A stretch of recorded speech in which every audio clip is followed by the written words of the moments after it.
Welcome to World Business Report. I'm Mariam Mashiri. Now, today saw the first practice session ahead of the new Formula One Championship. Tomorrow, drivers will line up at the grid for the first race of the season in Melbourne. But it's not just silverware that's at stake.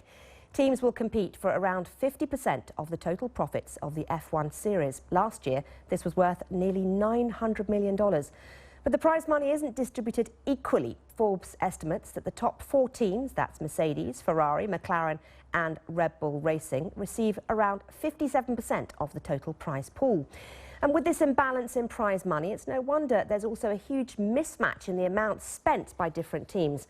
Last year, Red Bull's budget was around $530 million. This compares to just $93 million spent by the lowest-ranked team, Manor. Well, Christian Sylt is the author of Formula Money, a report looking at the finances of Formula One. Christian, you have just come into the studio from lunch with Bernie Ecclestone, so you've had a chat with him about everything, and I believe that there's a few changes coming in terms of the qualifying format Formula One, which should spice things up a bit. Yeah, they're kind of making it into more of an elimination structure. So basically, the upshot is that at the end of the session, you'll just end up with the 2 fastest cars on the track. So it's a one-on-one shootout, which I think it's more like a penalty shootout in football, let's say. We're talking about the imbalance in terms of Formula One. Now, they want to spice things up. They're changing formats. Obviously, Bernie Ecclestone has come out recently and talked about the fact that Formula One, in some ways, is losing its attraction to people who are watching it. I mean, he's gone back on those words slightly, but what is his view and what's the view of people within the industry? Yeah, I mean, I think it's interesting because certainly people in the industry see that it's become perhaps overly technical, too technical, and maybe less of an emphasis on the driver. One of the things that we were talking to Bernie about over lunch is the fact that they're going to be reducing the number of radio transmissions between the car and the the pits and the pit wall, and that then puts more emphasis on what the driver is doing.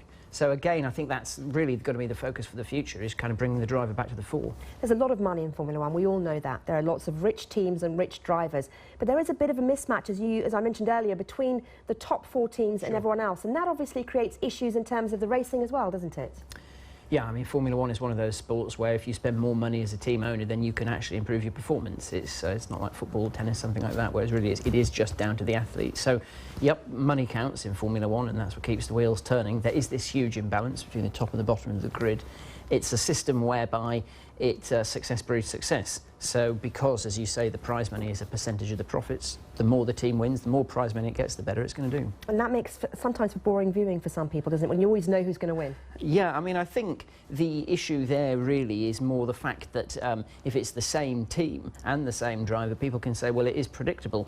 But that said, I think this year, certainly Bernie is confident that Ferrari last year, who was the runners-up, that they're going to be more of a stronger contender this year, and Mercedes, equally the reigning champions, that they should see some fight from Ferrari. So hopefully it'll be more of a 2-horse race than just a 1-horse race. Well, we'll have to see. Christian, thank you very much indeed for coming in and talking to us after your lunch with Bernie Ecclestone. Thanks. Now, how are companies able to charge you more money to buy identical product from the same company just because you live in a different country?